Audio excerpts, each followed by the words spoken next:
Hi hello வணக்கம். Captain புகழ் பாடும் மன்னமாக நம்ம தொடர்ந்து விஜயகாந்த் சார் நடித்த படங்களை ரிவ்யூ பண்ணிட்டு இருக்கோம். அந்த வகையில் 60வது அவர் நடித்து வெளியான படம் தான் அன்னை என் தெய்வம். இந்த படம் வந்து 1986 செப்டம்பர் 27 வெளியாச்சு. இந்த படத்தில் வந்து விஜயகாந்த் சார், மாதுரி, வடிவுக்கரசி, ஜெய்சங்கர், சிவசந்திரன், ஒய்ஜி மகேந்திரன், மனோரமான்னு சொல்லிட்டு ஒரு சினிமா கேங்கே இந்த படத்தில் நடிச்சிருக்கோம். இந்த படத்தினோட தயாரிப்பாளர் யாருன்னு பார்த்தீங்கன்னா வடிவுக்கரசி, மந்திராலயா ஆர்ட்ஸ் அப்படிங்கிற நிறுவனத்திலிருந்து தயாரிச்சிருப்பாங்க. அதுபோல் இந்த படத்தினோட மியூசிக் யாருன்னு பார்த்தீங்கன்னா சங்கர் கணேஷ். இந்த படம் வந்து ரைட்டிங் எழுதியிருப்பார் சிவசந்திரன். இந்த படத்தினோட கதையை பற்றி பார்க்கறதுக்கு முன்னாடி நம்ம சேனலை சப்ஸ்கிரைப் பண்ணி வச்சுக்கோங்க. அப்போ தான் நான் போடுற வீடியோ உங்களுக்கு வந்து கிடைக்கும். அன்னை என் தெய்வம் இந்த படத்தினோட ஸ்டோரி என்னன்னு பார்த்தீங்கன்னா, ஒரு பணக்கார அம்மா யாருன்னு பார்த்தீங்கன்னா கேயர் விஜயா. அவங்களுக்கு ஒரே பையன் யாருன்னு பார்த்தீங்கன்னா விஜயகாந்த் சார். இவங்க என்ன பண்ணுறாங்கன்னு பார்த்தீங்கன்னா ஓப்பனிங்கிறது சொல்கிறோம். ஓப்பனிங் என்ன ஆகுதுன்னு பார்த்தீங்கன்னா, ஒரு ஜீப் எடுத்துகிட்டு போய் ஒரு இடத்த பிடிச்சி அடித்து நொடுக்குவார். அந்த இடத்துல ஒரு சரியான ஒரு ஃபைட்டு. அந்த ஃபைட்டில் வந்து சிவசந்திரனை வந்து ஒரு கண்ணை இது பண்ணிடுவார், கண்ணை டேமேஜ் பண்ணி விட்டுருவார் விஜயகாந்த் சார். இப்போ என்ன ஆகுதுன்னு பார்த்தீங்கன்னா, அப்படியே கட் பண்ணால் அது வந்து பாம்பேயில் நடக்கிற மாதிரி அந்த சீனை கிரியேட் பண்ணியிருப்பாங்க.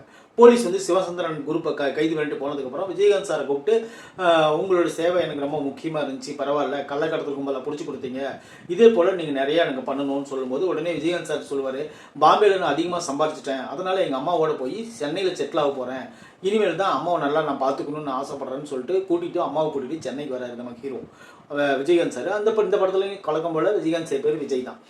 கூப்பிட்டு வராரு. கூட்டிகிட்டு வந்த உடனே இங்கே வந்து ஒரு பெரிய ஆஃபீஸ் வச்சு இவர் வந்து ஒரு எக்ஸ்போர்ட் நிறுவனத்தை நடத்திட்டு இருக்காரு. எக்ஸ்போர்ட் நிறுவனத்தில் வந்து போட்டியாக வரக்கூடிய ஜெய்சங்கருடைய குடும்பம். ஜெய்சங்கர் குடும்பம் யாராருன்னு பார்த்தீங்கன்னா, ஜெய்சங்கர், அவங்க மனைவி வடிவுக்கரசி. ஜெய்சங்கர் வந்து ஒரு பிஸ்னஸ்மேன், வடிவுக்கரசி வந்து ஒரு வக்கீல். அவங்க பையன் வந்து ராஜு. அவங்க பையன் வந்து ராஜுன்னா அவர் போலீஸ்காரரு. அதுபோல் போலீஸ்காரனுக்கு ஒரு பையன் இருப்பாங்க, சின்ன பையன். இப்போ என்ன ஆகுதுன்னு பார்த்தீங்கன்னா, இது அவங்க ஃபேமிலி. சிவச்சந்திரன் வந்து சைலண்ட் பார்ட்னராக இருப்பார். யாருக்கு? ஜெய்சங்கருக்கு. இந்த படத்தில் அவங்க 2 பேர் தான் வெள்ளை. ஜெய்சங்கரும் சிவசந்திரன் தான் வெள்ளை இந்த படத்தில். இப்போ வந்து விஜயகாந்த் சார் என்ன பண்ணுவார்னு பார்த்தீங்கன்னா, அங்கே இருக்கிற அவருடைய எக்ஸ்போர்ட் விஷயத்தெல்லாம் பிளாக்மெயில் பண்ணி இவர் வாங்கி இவர் பெரிய ஆளாகிடுவார் விஜயகாந்த் சார். இது வந்து பிடிக்காத அந்த ஜெய்சங்கர் சார் என்ன பண்ணுவார்னு பார்த்தீங்கன்னா, விஜயகாந்த் சார் மேலே ரொம்ப காண்டில் இருப்பார். இப்போ என்ன ஆகுதுன்னு பார்த்தீங்கன்னா, விஜயகாந்தும் ஜெய்சங்கரும் நேரே சந்திக்கும் போது அவர் தான் விஜயகாந்த் சாருக்கு அப்பா அப்படின்னு தெரிய வருது. அதாவது கேயர் விஜய் அவங்க வீட்டுக்காரன்னு தெரிய வருது. தெரிஞ்ச உடனே கேயர் விஜய் வந்து வீல் சேரில் தான் இருப்பாங்க. எங்கே போனாலும் வீல் சேரில் தள்ளிட்டு தான் போகணும், ஏன்னா கால் 2 விளங்காது. அதுக்கு காரணம் யாருன்னு பார்த்தீங்கன்னா ஜெய்சங்கர் தான். சின்ன வயசுலேயே குடிச்சிட்டு வந்து அவங்க அம்மா மேலே பெட்ரோல் ஊற்றி தீ வச்சதுனால அவங்க அம்மாவுக்கு கால் போயிடும். அதனால் சின்ன வயசுலேயே அவங்கள எல்லாத்தையும் விட்டுட்டு போயிடுவாங்க. விஜயகாந்த் சார் தான் சின்ன வயசுலேருந்து அவங்க அம்மாவை காப்பாற்றி அவ்வளோ பெரிய இடத்துல உட்கார வச்சிருப்பாரு. இதனாலேயே என்ன பண்ணுவான்னு பார்த்தீங்கன்னா, அவங்க அப்பா மேலே விஜயகாந்த் சாருக்கு பயங்கர வெறுப்பாக இருக்கும். அது போக ரெண்டாவது கல்யாணம் பண்ணிக்கிட்டு அவங்களுக்கு குழந்தைங்க இருக்கிறதுனால விஜயகாந்த் சார் வந்து கொஞ்சம் ஆறுதலாக இருப்பார். ஆனால் இருந்தாலும் பழி வாங்கியே ஆகணும் அப்படிங்கிற ஒரு முடிவில் இருப்பார். அம்மாவுக்கே தெரியாமல் ஜெய்சங்கரை ஒரு சமயத்தில் கொன்ன உடனே அதே கேஸில் வடிவுக்கரசி தான் அவங்கள வந்து ரிலீஸ் பண்ணுவாங்க. யாரோ விஜயகாந்த் சாரை. ஆனால் விஜயகாந்த் சாரனுடைய வடிவுக்கரசி அவங்க ஹஸ்பண்டு தான் ஜெய்சங்கர். இந்த இவ்வளவு குழப்பங்களுக்கு இடையில இந்த படத்தினோட கிளைமேக்ஸ் தான் இந்த படத்தினோட ட்விஸ்ட்டு. இந்த படத்தினோட கதையை நான் இந்த அளவுக்கு சொன்னதே பெரிய விஷயம். ஏன்னா இந்த படம் வந்து ஒரு சிக்கலான கதை. இந்த கதையை வந்து நீங்கள் எப்படி படம் பார்த்து தான் தெரிஞ்சுக்கணும். ஏன்னா அந்த மாதிரி தான் இந்த படத்தை கிரியேட் பண்ணியிருப்பார் ஆர் கிருஷ்ணமூர்த்தி. அவர் தான் இந்த படத்தினோட டைரக்டர். இன்னொரு விஷயம் என்னென்னு பார்த்தீங்கன்னா, இந்த படத்தில் வந்து மாதுரி தான் இந்த படத்தினோட ஹீரோயினி. ஆனால் ஹீரோயினி இருந்தாலும் கூட அவங்க ரோட்டில் வந்து படம் வரைஞ்சி அதில் வரக்கூடிய காசில் இது பண்ணிட்டு இருப்பாங்க, பொழைச்சிட்டு இருப்பாங்க.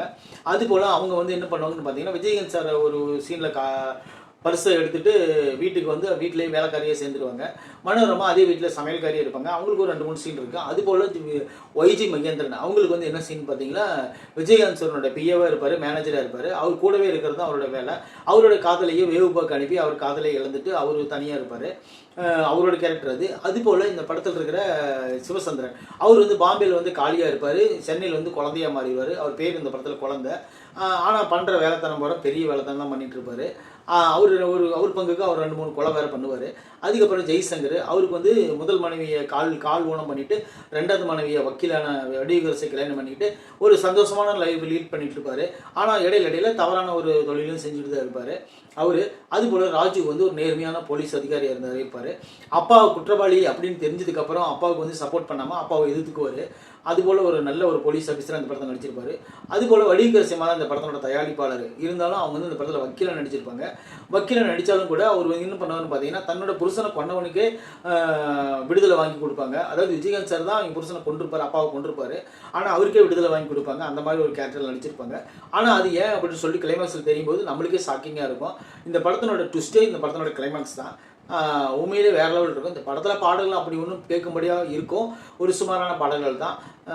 ஒரு பாட்டு நல்லாயிருக்கும், அந்த மதுரை சூரன் அந்த பாட்டு நல்லாயிருக்கும். அதுபோல் இந்த படத்தில் நடிச்சிக்கிற எல்லாருமே சூப்பராக நடிச்சிருப்பாங்க. இன்னும் சொல்லியாங்கன்னா இந்த படத்தோட மியூசிக் வேறு லெவல் இருக்கும். எல்லா விஷயமும் இந்த படத்தில் கலந்துருக்கிறதுனால அன்னை என் தெய்வம் வந்து ஒரு ஹிட்டான படம் தான். ரொம்ப பிளாக் பஸ்டர் கிட்டலாம் கிடையாது, ஒரு நார்மலான ஒரு ஹிட் படம் தான் இது. இந்த கேப்டன் புகழ் பாடும் மன்னமாக இந்த படத்தினோட விமர்சனத்தை நான் சொல்லிட்டேன். அடுத்ததாக நம்ம அடுத்து 61வது படமாக என்ன படம் வந்திருக்குன்னு பார்த்துட்டு அந்த படத்தை நாம் நாளைக்கு ரிவ்யூ பண்ணலாம். நம்ம சேனலை சப்ஸ்கிரைப் பண்ணி வச்சுக்கிட்டிங்கன்னா நான் போடுற வீடியோ அப்பப்போ உங்களுக்கு கிடச்சிட்டே இருக்கும். தேங்க்யூ.